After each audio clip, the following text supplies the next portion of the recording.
Mãe, você é uma vergonha para mim. Saia do meu casamento agora. Essas palavras perfuraram meu coração como uma lâmina gelada. Engoli em seco, segurei o choro e saí daquele salão sem olhar para trás. Mas à noite, quando o fotógrafo bateu na minha porta pálido, segurando aquela pasta, tudo mudou.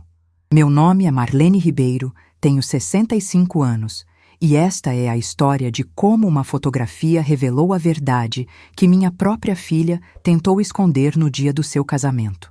As palavras da Mariana cortaram o ar do salão como uma lâmina afiada.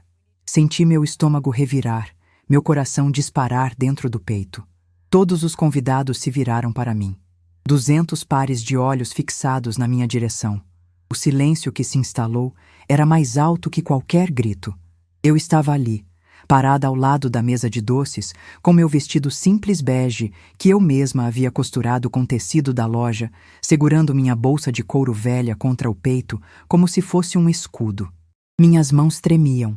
Minha filha, linda naquele vestido de noiva importado que custou R$52.000, cada centavo pago por mim, me apontava o dedo com uma expressão de asco puro. Como se eu fosse um cachorro sem dono que havia invadido a festa. Como se eu fedesse.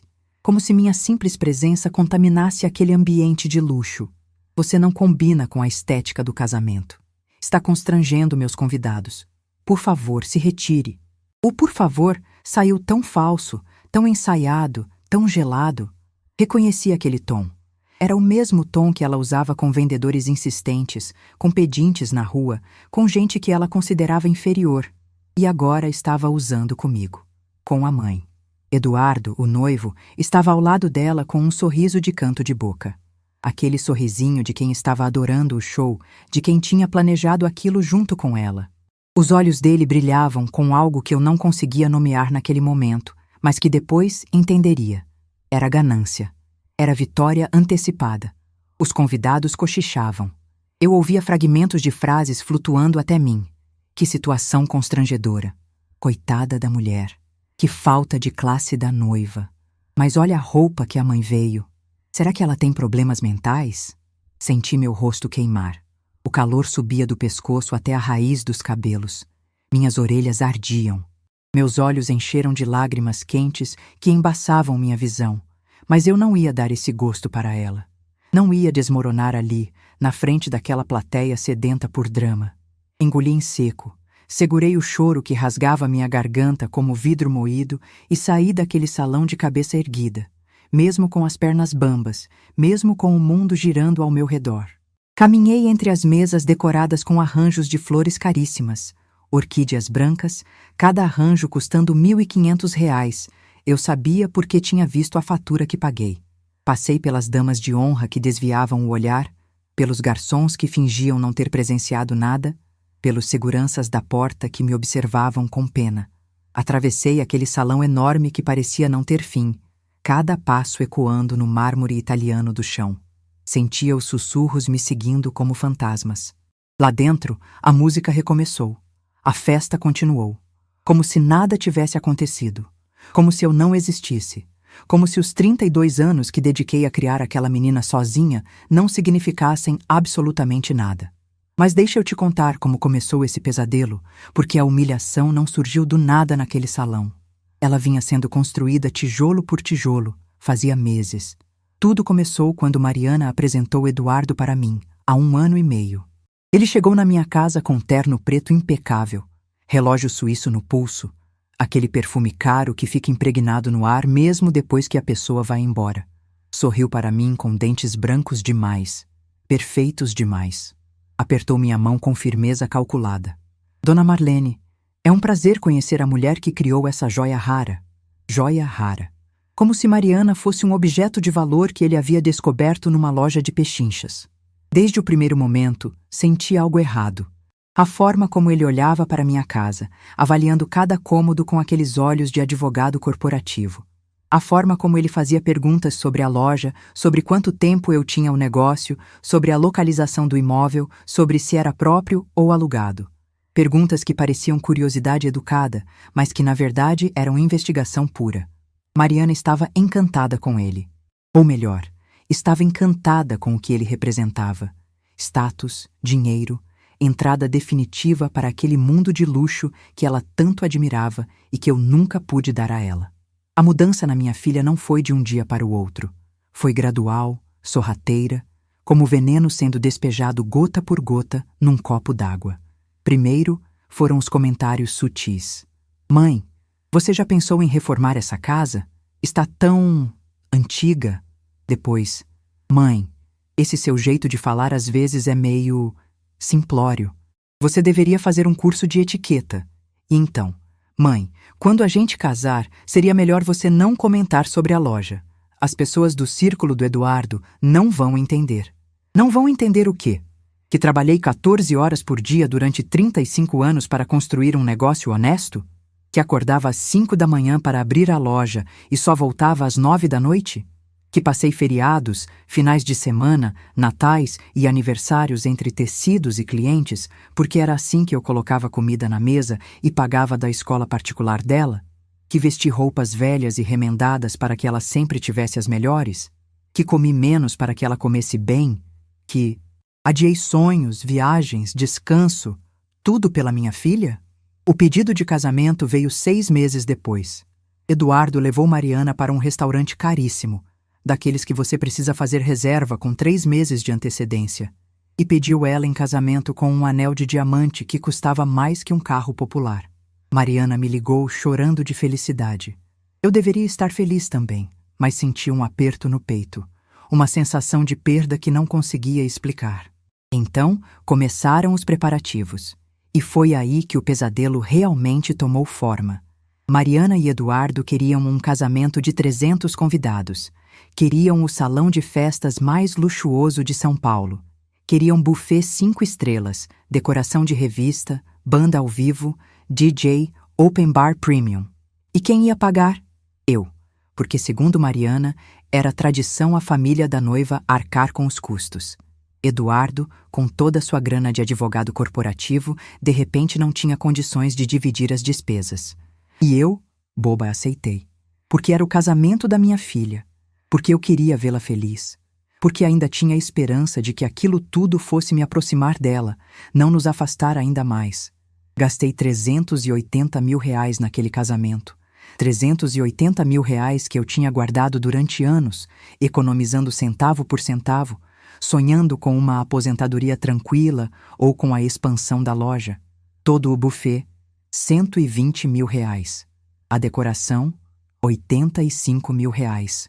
O vestido dela, 52 mil reais. As alianças, 18 mil reais. O salão, 40 mil reais. A banda e o DJ, 35 mil. Convites, lembrancinhas, fotógrafo, filmagem, maquiadora, cabeleireiro. Mais 50 mil. Tirei dinheiro da poupança. Vendi algumas ações que tinha, fiz até um empréstimo de 50 mil reais no banco usando a loja como garantia. E durante todos esses preparativos, Mariana foi me empurrando cada vez mais para a margem. Ela escolhia tudo com Eduardo e a mãe dele, Dona Lídia, uma mulher de cabelos loiros platinados e joias de verdade que me olhava com desprezo mal disfarçado.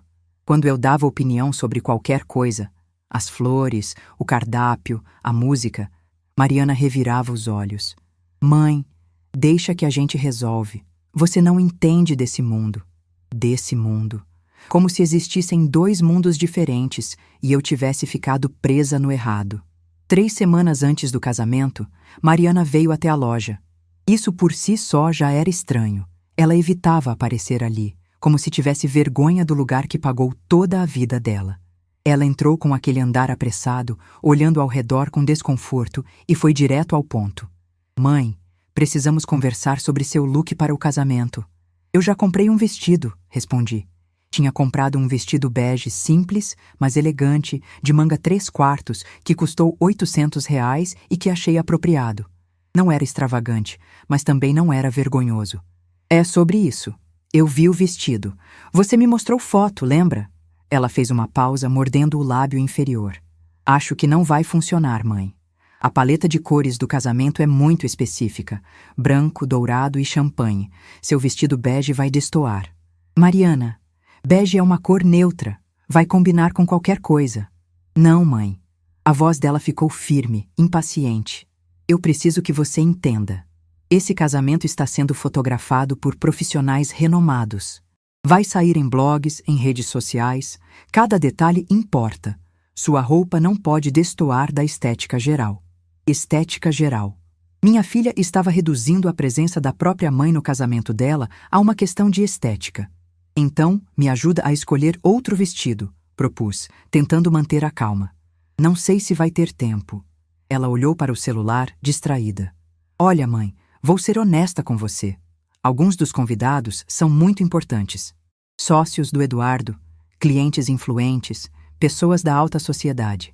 Eu preciso que você tente se encaixar. Pode fazer isso por mim? Encaixar. Como se eu fosse uma peça defeituosa que precisava ser ajustada, lixada, corrigida. Vou fazer o que puder, respondi, engolindo a mágoa.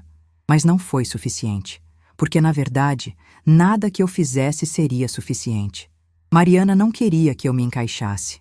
Ela queria que eu desaparecesse. Na semana do casamento, os sinais ficaram ainda mais claros. Mariana não me convidou para o chá de lingerie. Disse que seria só com as amigas íntimas. Eu não era íntima da minha própria filha. Não me incluiu no jantar de ensaio que aconteceu na casa dos pais do Eduardo. É uma coisa mais restrita, mãe. Você vai ficar entediada. Não me pediu ajuda com nada. Não me ligou para conversar sobre nervosismo ou ansiedade. Eu era apenas a financiadora invisível daquele evento. No dia do casamento, acordei às 5 da manhã com o estômago embrulhado. Fui ao salão de beleza que Mariana tinha indicado e que eu tinha pagado R$ 600 pelo penteado e maquiagem. A maquiadora me arrumou de forma profissional, mas fria, sem conversar muito. O penteado ficou bonito, preso num coque baixo elegante. Quando olhei no espelho, vi uma mulher de 65 anos que tinha se esforçado ao máximo para ficar apresentável. Não estava deslumbrante, mas estava digna. Cheguei ao salão 1 hora antes da cerimônia, conforme combinado. O lugar era realmente espetacular.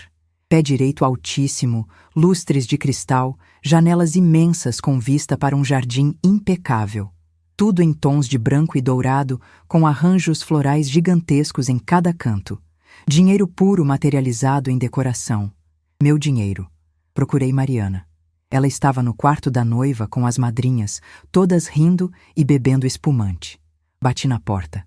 Uma das madrinhas abriu, me olhou de cima a baixo e gritou lá para dentro. Mariana, sua mãe chegou. Sua mãe. Não a dona Marlene. Sua mãe. Como se fosse um título de peso, um fardo. Mariana apareceu na porta. Estava linda, não podia negar. O vestido caía perfeitamente no corpo dela. O véu longo e delicado, a maquiagem realçando cada traço. Mas quando ela me viu, seu rosto mudou. O sorriso sumiu.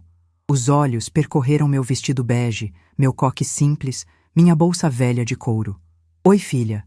Você está lindíssima, eu disse sentindo um nó na garganta. Oi, mãe. A voz dela estava tensa. Você veio com esse vestido. Vim. Achei que tinha ficado bom. Ela fechou os olhos, respirou fundo, como se estivesse fazendo um esforço imenso para não explodir. Tudo bem, deixa pra lá. E fechou a porta na minha cara. Fiquei ali parada no corredor, ouvindo as risadas lá dentro, sentindo pela primeira vez que talvez eu não devesse ter vindo. Mas era o casamento da minha filha. Onde mais eu estaria? A cerimônia começou. Sentei na primeira fileira, o lugar tradicional da mãe da noiva. Ao meu lado, Dona Lídia, a mãe do Eduardo, estava impecável num vestido de festa dourado caríssimo, cabelos perfeitos, joia reluzindo no pescoço. Ela mal olhou para mim. Do outro lado, os pais do Eduardo, todos elegantíssimos, conversando e sorrindo. Mariana entrou ao som de música clássica. Linda, emocionante.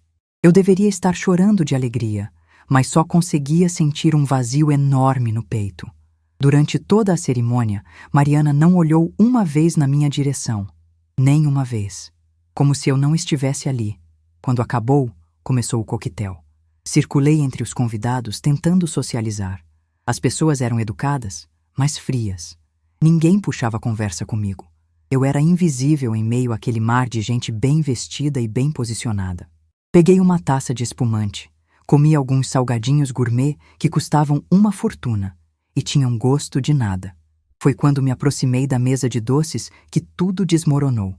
Mariana estava tirando fotos com as madrinhas perto do bolo monumental de 6 andares. O fotógrafo, um rapaz jovem e profissional, organizava as poses. Eu pensei, talvez seja a hora de tirar uma foto com minha filha. Só uma lembrança daquele dia. Me aproximei devagar.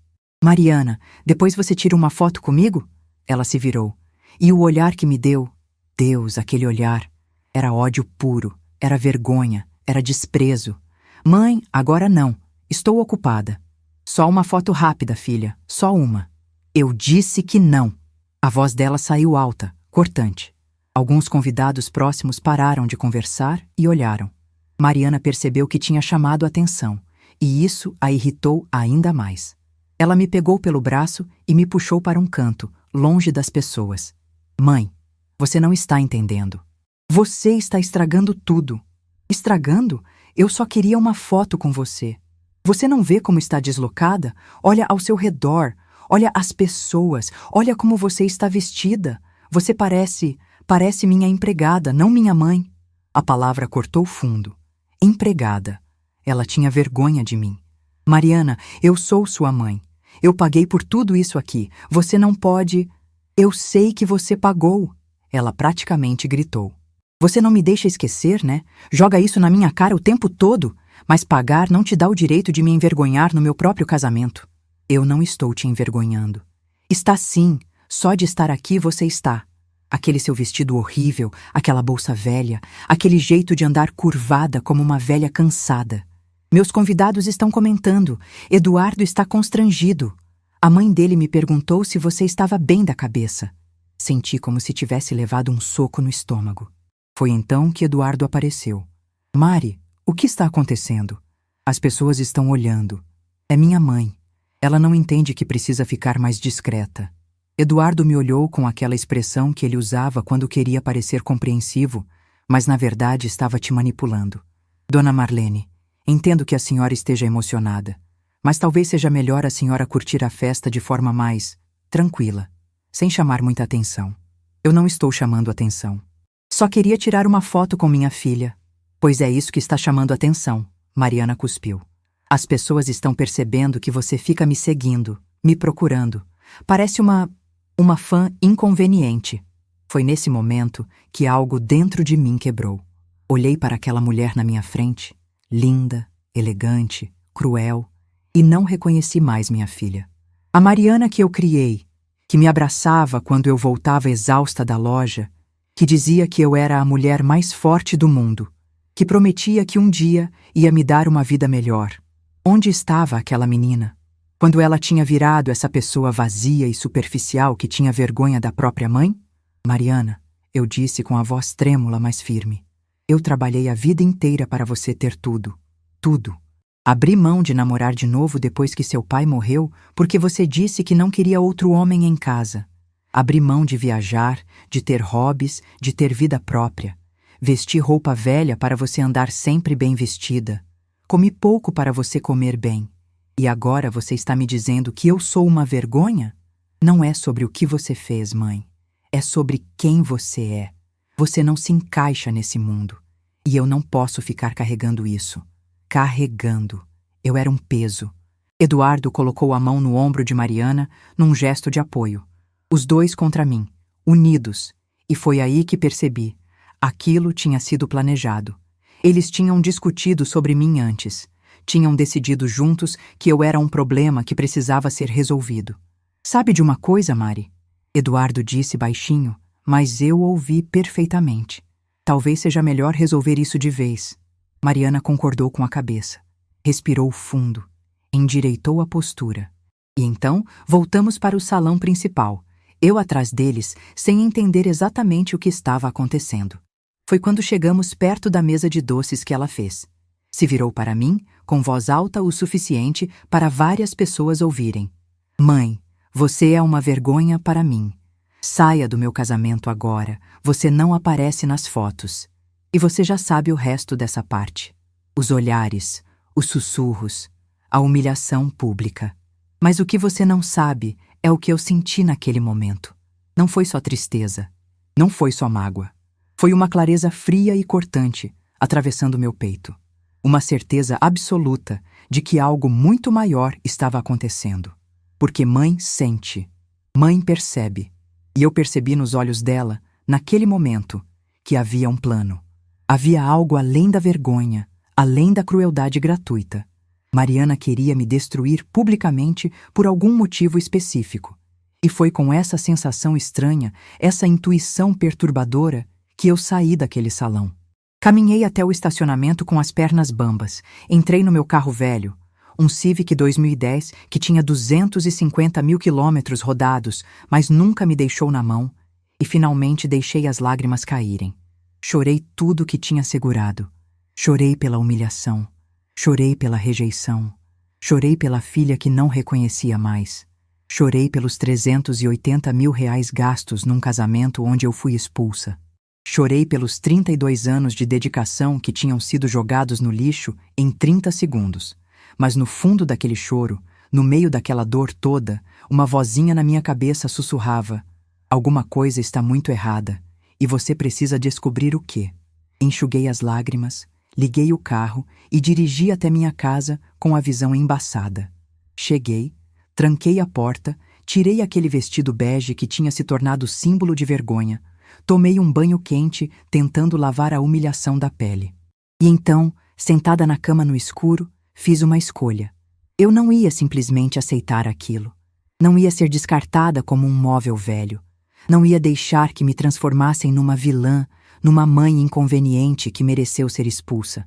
Porque mulheres como eu não constroem negócios que duram 35 anos sendo frágeis. Mulheres como eu não sobrevivem a perder o marido e criar uma filha sozinha sendo fracas. Mulheres como eu não economizam 380 mil reais sendo burras. Mariana e Eduardo tinham acabado de cometer o maior erro das vidas deles. Eles tinham subestimado Marlene Ribeiro. E isso eles iam pagar muito caro.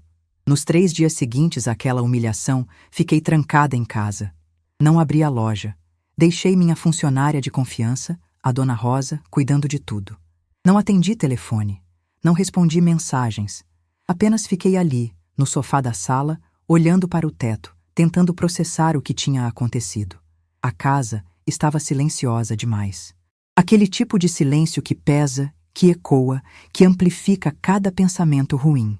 Eu ouvia o relógio da parede fazendo tic-tac, tic-tac, marcando cada segundo da minha dor. Ouvia os vizinhos conversando do outro lado da parede. Ouvia carros passando na rua. Ouvia a vida acontecendo lá fora, enquanto a minha parecia ter parado naquele salão de festas. Tentei comer. Fiz um prato de arroz com ovo. Comida simples, automática. Mas quando sentei à mesa, olhei para a cadeira vazia na minha frente e lembrei das centenas de refeições que fiz para Mariana naquele mesmo lugar.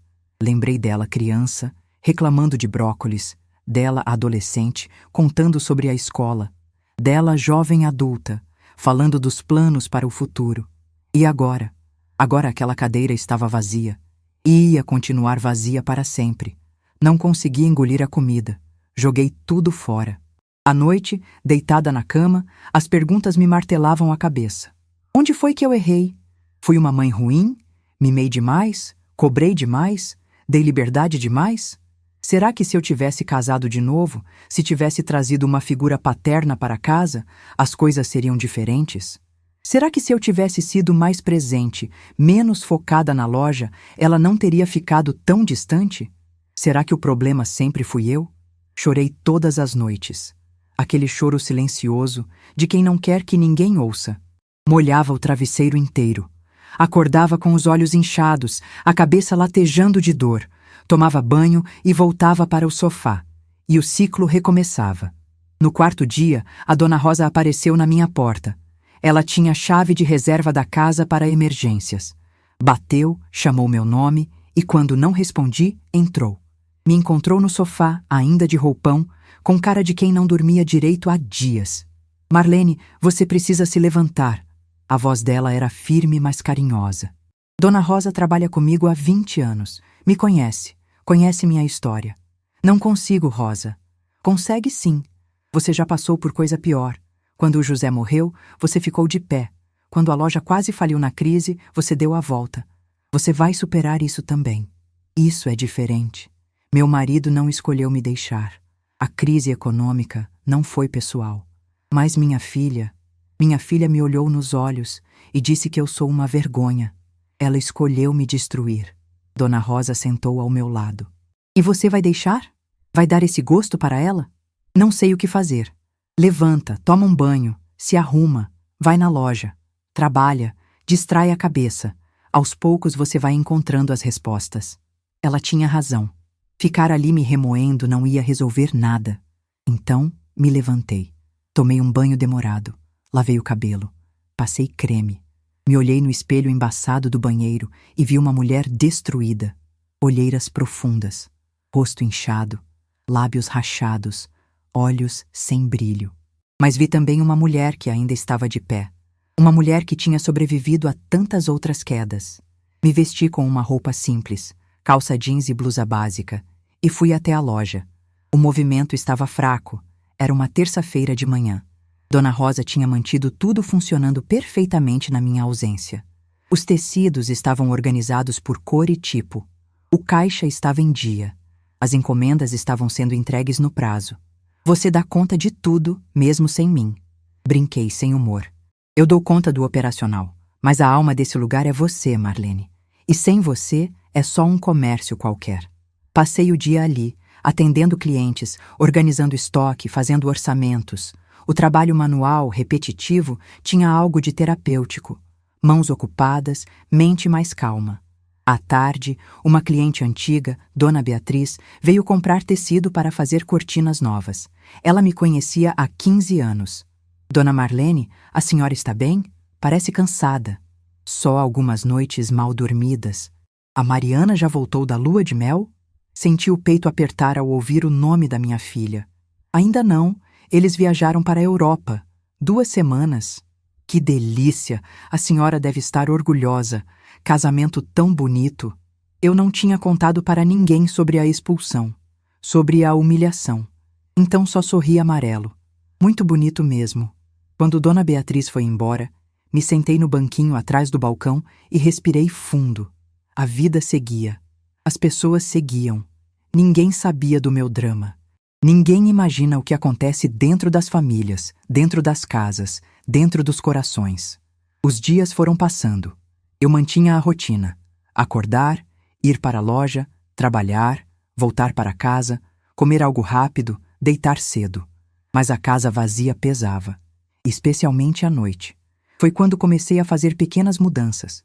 Primeiro, tirei da parede da sala todas as fotos de Mariana. Não por raiva, ou talvez por raiva sim, não sei, mas porque doía olhar para aquelas imagens. Mariana bebê, Mariana criança, Mariana se formando, Mariana sorrindo. Cada foto era uma punhalada lembrando do que eu tinha perdido. Guardei tudo numa caixa no armário. Depois, doei as roupas que ela tinha deixado no guarda-roupa do quarto dela. Casacos, calças, vestidos antigos que ela não usava mais, mas que ficavam ali ocupando espaço. Doei tudo para uma instituição de caridade. O quarto ficou vazio, impessoal. E, estranhamente, aquilo trouxe alívio. Comecei a comprar comida só para mim. Antes, eu sempre comprava pensando: a Mariana gosta disso, ou vou guardar isso caso ela venha almoçar. Agora não. Comprava o que eu gostava. Fazia as receitas que eu tinha vontade. Tempero mais forte, pimenta, aquelas coisas que Mariana torcia o nariz dizendo que era comida de pobre, pois agora eu comia sem culpa. Fui ao salão de beleza e mudei o visual. Cortei o cabelo mais curto, um corte moderno que tirava anos do rosto. Fiz luzes sutis. Arrumei as sobrancelhas. Fiz as unhas com esmalte vermelho, cor que eu adorava, mas nunca usava porque Mariana dizia que era vulgar. Quando saí de lá e me olhei na vitrine de uma loja, quase não me reconheci.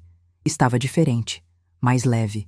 Comprei roupas novas, não roupas caras, de grife, tentando ser o que não sou, mas roupas bonitas, do meu estilo, que me deixavam bem, calças que valorizavam meu corpo, blusas coloridas. Um vestido florido que vi e me apaixonei. Uma bolsa nova de couro legítimo, substituindo aquela velha que Mariana tinha dito ser constrangedora. E sabe o que aconteceu? Comecei a me sentir bem de novo. Comecei a me olhar no espelho e gostar do que via. Não era sobre beleza física. Nunca fui uma mulher bonita no padrão tradicional. Era sobre dignidade. Era sobre me respeitar de novo. Um mês depois do casamento, acordei num sábado com o sol entrando pela janela do quarto e percebi algo. Eu tinha sorrido na véspera. Um cliente tinha contado uma piada boba na loja e eu tinha rido de verdade. Fazia tanto tempo que eu não ria que o som da minha própria risada me surpreendeu. Foi nesse momento que entendi. Eu estava me reconstruindo. Pedaço por pedaço. Tijolo por tijolo. Exatamente como construí minha vida depois que enviuvei. Exatamente como construí minha loja do zero. Eu sabia fazer isso. Sabia me levantar. Mariana não tinha me destruído. Tinha me libertado. Porque pela primeira vez em décadas, eu não precisava mais carregar o peso da expectativa dela. Não precisava mais me anular para ser a mãe que ela queria. Não precisava mais me sentir pequena perto da grandeza que ela exigia. Eu podia simplesmente ser. Comecei a fazer coisas para mim. Coisas pequenas, mas significativas. Acordava e tomava café da manhã de verdade. Não aquela xícara de café rápida enquanto me arrumava às pressas. Sentava na varanda, lia jornal, comia pão com manteiga, tomava suco de laranja. Investia meia hora todas as manhãs só para mim. Matriculei-me numa academia. Nada muito intenso, mas comecei a fazer caminhadas na esteira e alongamento. Meu corpo, que eu tinha negligenciado tanto, começou a responder. Menos dor nas costas. Mais disposição, músculos acordando. Reestabeleci amizades antigas que tinha deixado morrer. Liguei para Dalva, uma amiga dos tempos de escola que eu não via há anos. Encontramos para tomar café. Conversamos por horas. Rimos, fofocamos. Fizemos planos de nos encontrar de novo. Aceitei convites que antes recusava. Dona Rosa me convidou para o aniversário do neto. Fui. Conheci pessoas novas. Conversei. Me diverti. Percebi que existia vida social além da minha filha. E o mais importante, percebi que eu vivia melhor sozinha do que mal acompanhada.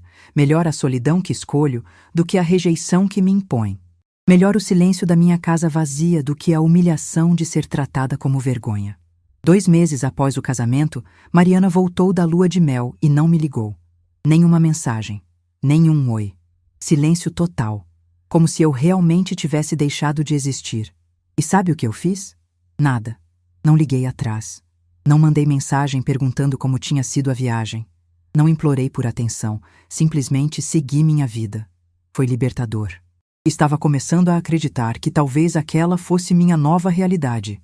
Que talvez eu tivesse que aceitar que minha filha tinha me descartado de vez. Que talvez a melhor coisa a fazer fosse mesmo seguir em frente, construir uma vida sem ela, encontrar propósito em outras coisas. Mas aí aconteceu algo que mudou tudo. Era uma quinta-feira à noite. Quase 8 horas. Eu estava fechando a loja, contando o dinheiro do caixa, quando meu celular tocou. Número desconhecido. Pensei em não atender. Geralmente era propaganda, ligação de banco, essas coisas. Mas algo me fez atender. Alô? Dona Marlene? Era uma voz masculina, jovem, tensa. Aqui é o Arthur. Arthur Salles, o fotógrafo do casamento da Mariana. Meu coração disparou só de ouvir a palavra casamento. As lembranças da humilhação vieram todas de uma vez. Sim, estou ouvindo. Olha, Ele hesitou. Parecia nervoso. Eu preciso falar com a senhora pessoalmente. É urgente. Muito urgente mesmo. Posso ir até sua casa? Ou a gente pode se encontrar em algum lugar? Sobre o quê? Minha voz saiu desconfiada. Não posso falar por telefone. Por favor, precisa confiar em mim. É sobre sua filha e sobre você. E é grave. Algo no tom de voz dele me assustou.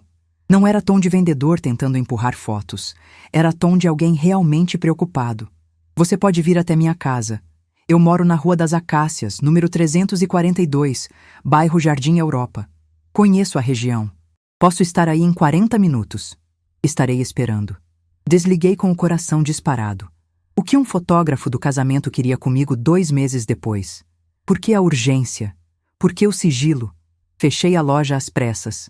Peguei o carro e dirigi até casa mais rápido que o normal.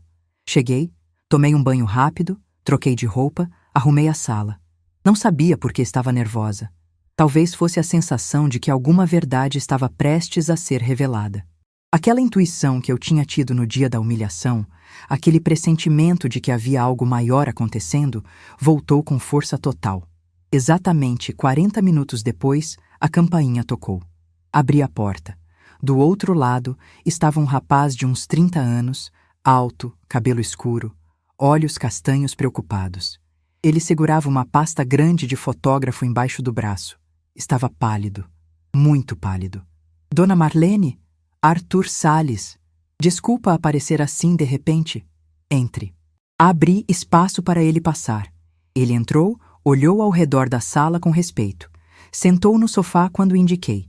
Estava claramente nervoso, mexendo nas mãos, ajeitando a pasta no colo várias vezes. Quer água? Café? Perguntei. Não, obrigado, eu... Ele respirou fundo. Dona Marlene, primeiro eu preciso dizer, o que aconteceu naquele casamento foi horrível. A forma como sua filha tratou a senhora foi desumana. Fiquei muito mal. Pensei em ir falar com a senhora na hora, mas não era momento nem lugar. Obrigada, murmurei, sem saber o que mais dizer. Meu pai é o Antônio Salles. Ele tinha um armarinho pequeno há uns 10 anos. Arregalei os olhos. Seu Antônio? Claro que lembro. Ele comprava tecidos comigo. Como ele está? Ele está bem agora. Mas na época, há uns 10 anos, ele passou por uma fase muito difícil. Faliu. Perdeu o ponto comercial. Estava desesperado, achando que ia perder tudo. Foi a senhora que ajudou ele. A senhora deu crédito de tecido para ele poder recomeçar quando nenhum outro fornecedor quis arriscar. Graças a isso, ele conseguiu se reerguer. Hoje ele tem uma loja de aviamentos que vai muito bem. Lembrava vagamente. Sim, eu tinha ajudado o Antônio. Ele era gente boa, trabalhador, honesto. Estava passando por um momento ruim. Decidi confiar nele. Fico feliz que ele tenha se recuperado. Pois é, meu pai sempre me contou essa história. Sempre falou que a senhora foi a única pessoa que acreditou nele quando todos viraram as costas.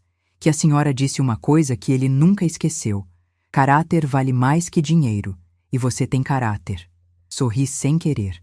Sim, eu tinha dito isso mesmo. Por isso eu estou aqui hoje, Dona Marlene. Arthur se inclinou para a frente, sério. Porque não ia conseguir dormir em paz sabendo o que descobri e não contando para a senhora. O que você descobriu? Ele abriu a pasta devagar. Tirou uma foto grande, ampliada e colocou na mesa de centro na minha frente. Quando estava editando as fotos do casamento, eu encontrei algo estranho. Olhe essa foto. Peguei a imagem. Era uma foto do altar. Mariana e Eduardo se abraçando após a cerimônia, sorrindo. Uma foto linda, bem composta. Está bonita, comentei sem entender. Olhe o fundo, perto da mesa dos presentes. Amplie com os olhos ali naquele canto. Olhei onde ele apontava. No canto esquerdo da imagem, meio escondido atrás de um arranjo de flores brancas, Eduardo estava de pé conversando com um homem de terno. E nas mãos dele, esse é o Eduardo? O que ele está segurando? Arthur colocou outra foto na mesa. Essa era um zoom brutal da primeira. Agora dava para ver perfeitamente. Eduardo segurava papéis, documentos, e o cabeçalho estava legível. Requerimento de interdição. E embaixo, requerente, Mariana Ribeiro Viana. Requerida, Marlene Ribeiro. Senti o mundo parar. Peguei aquela foto com mãos trêmulas. Aproximei do rosto, como se olhando mais de perto pudesse fazer aquelas palavras mudarem. Mas não mudaram. Continuavam lá, nítidas, impossíveis de negar. Requerimento de interdição. Requerida, Marlene Ribeiro. O que é isso? Minha voz saiu fraca, trêmula. Arthur se mexeu desconfortável no sofá. Interdição é um processo legal para declarar alguém incapaz de gerir a própria vida. Geralmente é usado quando a pessoa tem problemas mentais graves, demência, Alzheimer avançado, quando ela não tem mais condições de tomar decisões sobre seus bens, sua saúde, nada. Levantei os olhos para ele, sentindo um frio percorrer minha espinha. E por que meu nome está nesse documento? Porque sua filha e seu genro entraram com um pedido de interdição contra a senhora. Ele fez uma pausa, deixando a informação penetrar. Eles estão tentando declarar a senhora legalmente incapaz. Mas eu não tenho nada, não tenho demência, não tenho problema mental nenhum. Eu sei. Qualquer pessoa que converse com a senhora por 5 minutos percebe isso. Mas eles alegam que sim. Arthur tirou mais papéis da pasta. Depois que vi essa foto, fiquei intrigado. Não conseguia entender por que alguém teria documentos desses no próprio casamento. Então investiguei. Tenho um amigo que trabalha no fórum. Pedi para ele verificar se existia algum processo em seu nome. Ele espalhou vários papéis na mesa. Eram cópias de processos judiciais. Meu nome estava em todos. Aqui, Dona Marlene. Processo número 5-28439. Requerimento de interdição protocolado há 3 meses e meio. Ou seja, 1 mês antes do casamento. Peguei os papéis. Comecei a ler. E a cada linha, a cada parágrafo, minha respiração ficava mais difícil. A requerente, Mariana Ribeiro Viana, filha única da requerida, vem por meio deste solicitar a interdição de sua genitora, Marlene Ribeiro, de 65 anos, em razão de grave deterioração cognitiva e mental que impossibilita a mesma de gerir seus bens e tomar decisões por conta própria. Minha visão embaçou. Continuei lendo. A requerida apresenta sinais claros de demência senil, incluindo esquecimentos constantes, desorientação temporal e espacial, dificuldade em reconhecer pessoas próximas, comportamento agressivo e inadequado, incapacidade de administrar suas finanças. Cada palavra era uma mentira, cada frase uma invenção. Anexos. Laudos médicos de 3 profissionais atestando a incapacidade mental da requerida. Declarações de testemunhas confirmando o comportamento errático. Relatório detalhado sobre o estado mental e as limitações da paciente. Larguei os papéis na mesa. Isso é mentira. Tudo isso é mentira. Que médicos, que testemunhas. Eu nunca... Eu sei, Arthur disse suavemente. Por isso estou aqui. Porque isso é fraude, Dona Marlene. Isso é uma tentativa de roubar tudo da senhora. Mas por quê? Por que fazer isso?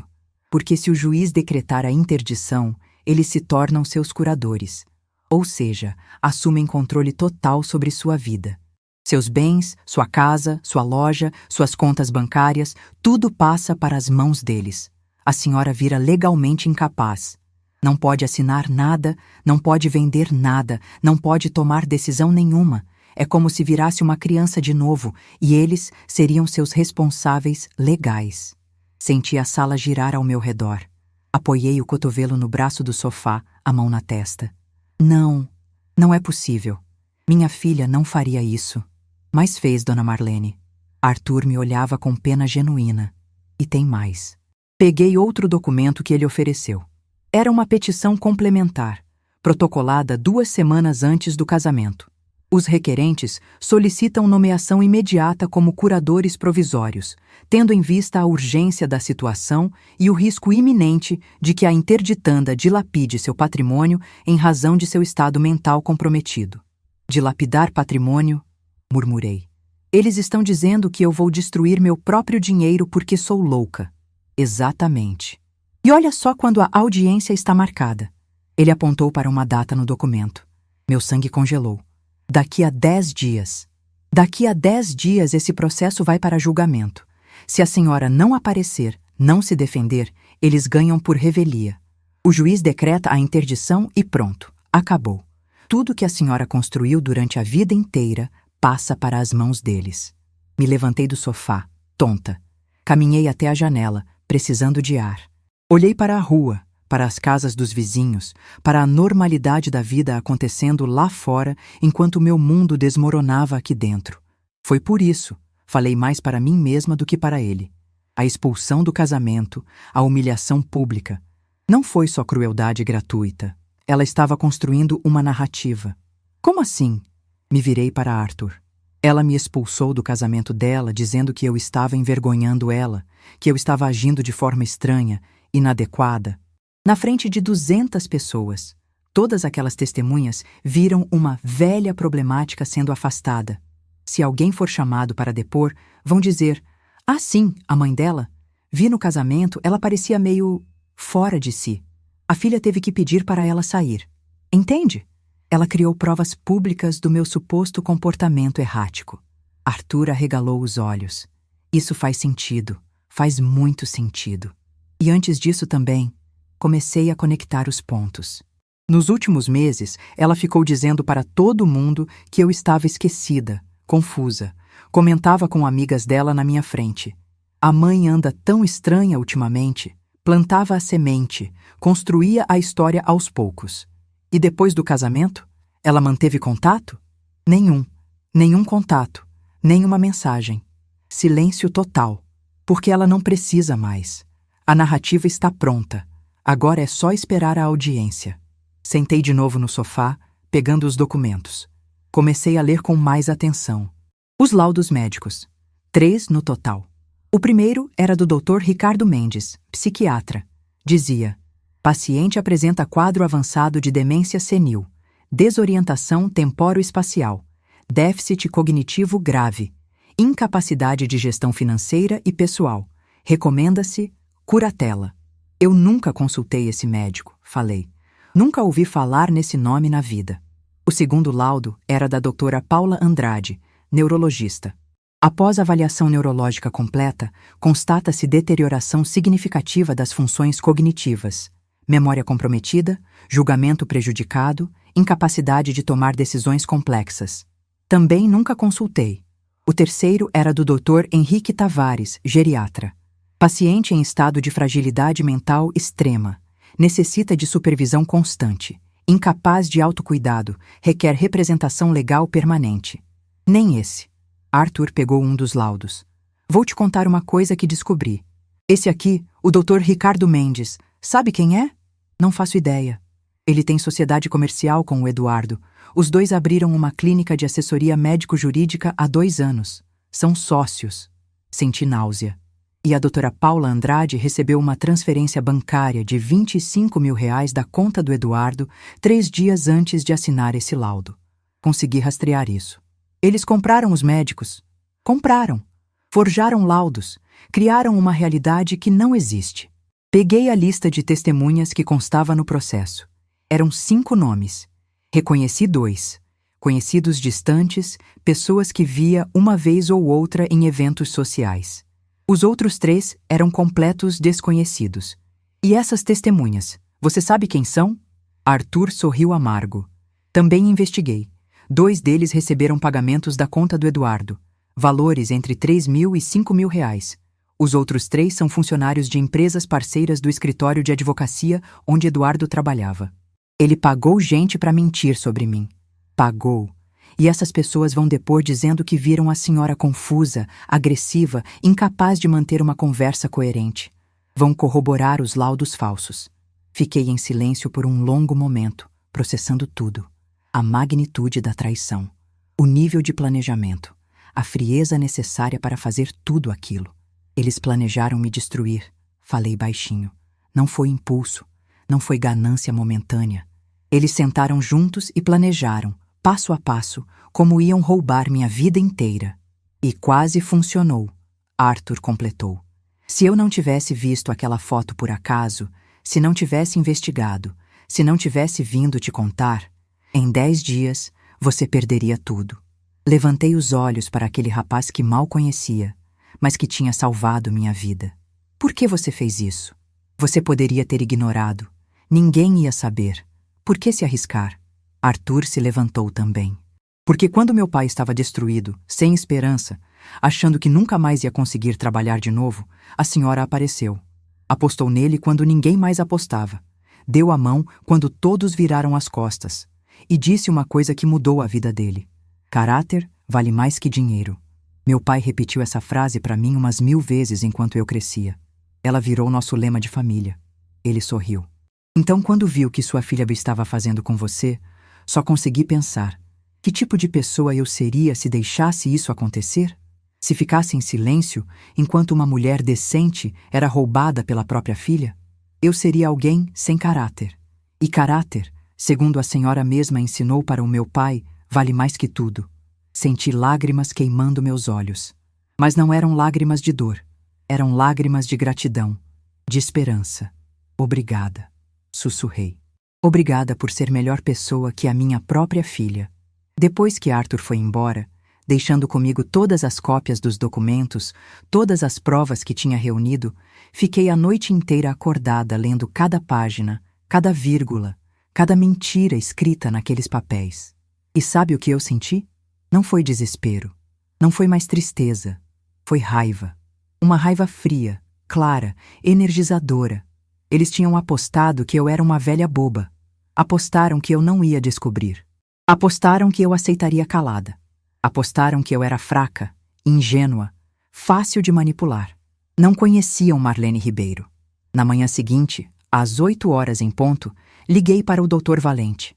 Ele era meu advogado havia 20 anos, cuidava de todos os assuntos da loja. Um homem sério, competente, com quase 70 anos de experiência jurídica. Dr. Valente, preciso de você. Urgente. Tenho algo muito grave para discutir. 1 hora depois, estava no escritório dele com toda a documentação espalhada na mesa. Dr. Valente leu tudo em silêncio. Seu rosto, normalmente calmo e impassível, foi ficando cada vez mais tenso. Quando terminou, tirou os óculos e esfregou os olhos. Marlene, isso é gravíssimo, mas não se preocupe. Vamos destruir esse processo. E vamos mais longe, vamos processar todos os envolvidos. Todos. Todos. Sua filha, seu genro, os médicos que forjaram laudos, as testemunhas que aceitaram dinheiro para mentir. Isso aqui é crime. Vários crimes. Falsidade ideológica, falso testemunho, tentativa de estelionato. Eles vão responder criminalmente e civilmente. Quanto tempo temos? 9 dias até a audiência. É pouco, mas é suficiente. Vamos trabalhar rápido. E trabalhamos. Nos 9 dias seguintes, mal dormi. Fiz tudo o que Dr. Valente pediu. Primeiro, bateria completa de exames médicos. Fui em 3 médicos diferentes, um psiquiatra renomado, um neurologista referência em Alzheimer e um geriatra especialista em saúde mental do idoso. Passei por horas de avaliação, testes de memória, testes cognitivos, ressonância do cérebro, análise neurológica completa. Resultado: saúde mental perfeita, memória excelente para a idade. Nenhum sinal de demência, Alzheimer ou qualquer deterioração cognitiva. Capacidade plena de gestão da própria vida. Os 3 médicos ficaram indignados quando souberam do processo. Isso é um absurdo, disse o Dr. Fábio, o psiquiatra. A senhora está mais lúcida que metade dos meus pacientes de 40 anos. Segundo, reunir provas da minha capacidade de gestão. Dr. Valente solicitou extratos bancários dos últimos 2 anos. Mostravam a administração perfeita da loja. Compras, vendas, pagamentos, tudo em dia. Impostos quitados. Funcionários com salários pagos pontualmente. Investimentos inteligentes. Nenhum sinal de dilapidação de patrimônio ou gestão irresponsável. Reunimos notas fiscais, contratos, correspondências com fornecedores. Tudo provando que eu mantinha negociações complexas, tomava decisões estratégicas, geria o negócio com competência absoluta. Terceiro, testemunhas reais. Clientes antigos que me conheciam há décadas. Fornecedores. A Dona Rosa, minha funcionária. O contador da loja. Todos deram declarações atestando minha plena capacidade mental, minha lucidez, minha competência profissional. Marlene Ribeiro é uma das empresárias mais competentes que conheço. Sempre pontual, sempre atenta aos detalhes, memória invejável, escreveu meu contador. Quarto, investigar a fraude. Dr. Valente contratou um investigador particular. Rastreamos as transferências bancárias do Eduardo para os médicos. Rastreamos os pagamentos para as falsas testemunhas. Descobrimos os vínculos comerciais entre Eduardo e Dr. Ricardo Mendes. E então veio a cereja do bolo. Revistrando documentos antigos da loja, porque Dr. Valente pediu para eu trazer tudo o que tivesse arquivado dos últimos anos, encontrei algo. Uma pasta que eu nem lembrava que existia, e dentro dela, documentos que me fizeram congelar. Eram transferências de cotas societárias da loja, papéis transferindo 20% das minhas cotas para o nome de Mariana, datados de 6 meses atrás, com minha assinatura. Mas eu nunca assinei aquilo. Peguei os papéis com mãos trêmulas e levei para Dr. Valente. Olha isso, eu nunca assinei. Ele examinou com lupa. Literalmente pegou uma lupa e olhou a assinatura. É muito parecida com sua letra, mas tem pequenas diferenças. Veja aqui, o traço do R. E aqui, o loop do M. Não é sua assinatura. É falsificação? É. E olha a data. Dia 15 de março. Você se lembra onde estava nesse dia? Peguei minha agenda velha.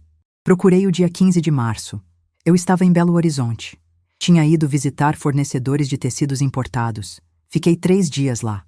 Perfeito. Tem como provar? Tenho passagem aérea, nota do hotel, nota fiscal das reuniões com fornecedores. Dr. Valente sorriu. Pela primeira vez desde que comecei a trabalhar com ele, vi um sorriso de satisfação genuína no rosto dele. Marlene, eles acabaram de cavar a própria cova. Falsificação de documento particular. Mais um crime para adicionar à lista. E temos como provar com precisão cirúrgica. Mandamos os documentos para a perícia grafotécnica. O perito confirmou. A assinatura era falsa. Não tinha sido eu quem assinou. Chegou o dia da audiência. Acordei às 5 da manhã. Não porque o despertador tocou. Nem coloquei despertador. Acordei porque meu corpo sabia. Era o dia. O dia de olhar nos olhos da minha filha e mostrar para ela quem Marlene Ribeiro realmente é. Tomei um banho demorado. Lavei o cabelo com calma. Deixei o condicionador agir. Passei creme hidratante no corpo inteiro. Fiz as unhas, vermelhas, firmes. Me maquiei com cuidado. Base, corretivo, blush, batom nude, discreto, mas elegante. Nada exagerado. Elegância sutil. Escolhi minha roupa com atenção cirúrgica.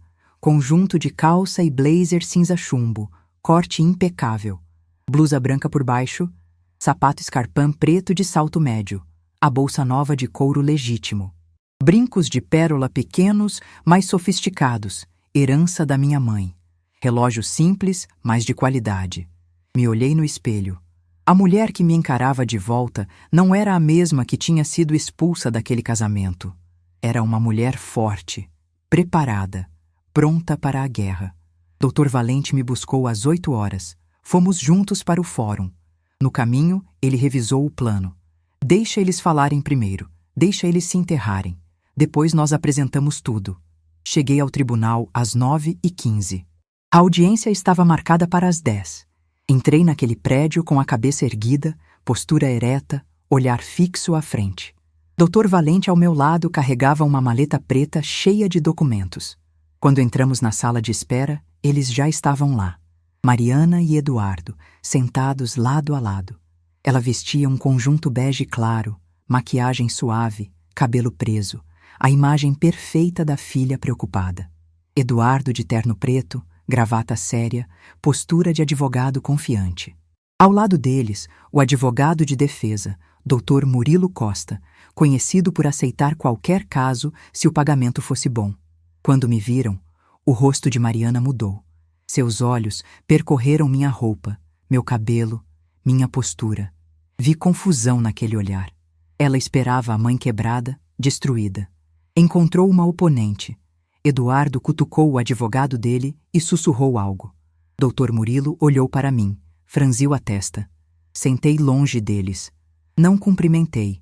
Não olhei de novo. Simplesmente esperei.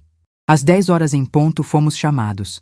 A sala de audiências era formal, fria, mesa alta onde o juiz se sentaria. 2 mesas menores para as partes, cadeiras para testemunhas, cheiro de papel velho e madeira envernizada. O juiz Dr. Arnaldo Ferreira entrou. Homem de uns 60 anos, cabelos grisalhos, expressão severa. Todos se levantaram. Podem sentar, processo número 5-28439. Requerimento de interdição. Vamos começar. Dr. Murilo se levantou. Meritíssimo, a requerente Mariana Ribeiro Viana solicita a interdição de sua genitora em razão de grave quadro demencial que impossibilita a mesma de gerir seus bens e sua vida. Apresentamos laudos médicos de 3 especialistas, declarações de 5 testemunhas e documentação comprobatória do estado mental da requerida. Ele começou a falar sobre os laudos, sobre como eu estava claramente incapaz, como representava risco para mim mesma. Como Mariana, em sua infinita preocupação maternal, só queria proteger a mãe querida. Mariana enxugou uma lágrima falsa. Que atriz! O juiz ouviu tudo em silêncio. Então se virou para mim. Senhora Marlene, a senhora tem algo a declarar? Dr. Valente se levantou. Meritíssimo, temo sim, e muito. Ele abriu a maleta. Começou colocando na mesa os 3 laudos médicos verdadeiros. Aqui, laudos de 3 especialistas renomados. Dr. Fábio Costa, psiquiatra com 40 anos de experiência. Dr. Armando Leal, neurologista referência em demências. Doutora Carla Mendes, geriatra. Todos atestam saúde mental perfeita, capacidade plena, nenhum sinal de deterioração cognitiva. Vi o rosto do Dr. Murilo mudar. Dr. Valente continuou. Aqui, extratos bancários dos últimos 2 anos. Gestão perfeita de negócio próprio, faturamento de R$40 mil mensais, impostos em dia, funcionários pagos, investimentos inteligentes, 0 sinais de dilapidação de patrimônio. Colocou mais papéis. Declarações de 12 testemunhas, clientes, fornecedores, funcionários, todos atestando lucidez absoluta da senhora Marlene. O juiz pegou os documentos, começou a ler. Então, Dr. Valente soltou a bomba. Mas tem mais, meritíssimo, porque não se trata apenas de um pedido infundado. Trata-se de fraude deliberada. Silêncio absoluto na sala. O Dr. Ricardo Mendes, que assinou um dos laudos falsos, é sócio comercial do requerente Eduardo Viana. Aqui, contrato social da empresa. Doutor. Murilo se levantou. Protesto, meritíssimo. Sente-se. O juiz cortou seco. Continue, Dr. Valente. A doutora Paula Andrade recebeu R$25 mil da conta do requerente 3 dias antes de assinar o laudo. Aqui, comprovante da transferência. Eduardo ficou lívido. 2 das 5 testemunhas receberam pagamentos. Aqui, comprovantes. As outras 3 são funcionárias de empresas parceiras do escritório onde o requerente trabalhava. Dr. Valente fez uma pausa dramática. E por fim, meritíssimo, falsificação de documentos. Os requerentes forjaram a assinatura da senhora Marlene em transferência de cotas societárias. Aqui, o documento falsificado. Aqui, a perícia grafotécnica comprovando que não foi ela quem assinou. E aqui, passagens aéreas e notas fiscais provando que na data da suposta assinatura, a senhora Marlene estava em Belo Horizonte. Colocou tudo na mesa do juiz. Falsidade ideológica, falso testemunho, tentativa de apropriação indébita mediante fraude. Solicitamos não apenas a negação do pedido, mas a abertura de investigação criminal contra os requerentes. O juiz olhou para Mariana e Eduardo. Os senhores têm algo a dizer? Mariana tentou falar, mas Dr. Murilo segurou seu braço. Meritíssimo, precisamos de tempo para... Não há tempo. O juiz bateu o martelo. Pedido de interdição negado. Determino abertura de investigação criminal. Ministério Público será notificado. Próxima. Levantei. Olhei para minha filha. Ela chorava, mas eram lágrimas de raiva de quem foi pega. Saí daquele tribunal sem dizer uma palavra. As consequências vieram rápidas. Eduardo foi investigado pela OAB. Perdeu a licença de advogar por conduta antiética. O escritório onde trabalhava o demitiu. Mariana perdeu o emprego quando sua empresa descobriu o envolvimento em fraude. Os médicos que assinaram laudos falsos foram processados pelos conselhos de medicina. As testemunhas que mentiram responderam por falso testemunho. Acionei Mariana judicialmente. Pedi reparação de R$200 mil por danos morais. Retirei ela como herdeira da parte disponível do testamento. O casamento deles não durou. Eduardo a abandonou quando o dinheiro acabou. Mariana tentou me ligar. Bloqueei. Apareceu na loja, mandei ela embora. Mãe, por favor. Você deixou de ser minha filha quando tentou me roubar. Hoje estou bem. A loja cresceu. Viajo. Tenho paz. Seu Armando, dono da livraria, toma café comigo toda terça. Arthur virou amigo verdadeiro. Minha casa é silenciosa, mas é paz que escolhi. Aprendi que dignidade não se negocia, que ser mãe não é ser capacho, que mulheres como eu não sobrevivem décadas sendo bobas. Eles me julgaram pela aparência, pela idade. e esqueceram que quem constrói impérios não é fraco. A vingança mais doce é viver bem enquanto quem te traiu colhe o que plantou. E você que está me ouvindo, se alguém tentar roubar sua dignidade, lute, porque você vale mais que qualquer traição. Muito mais.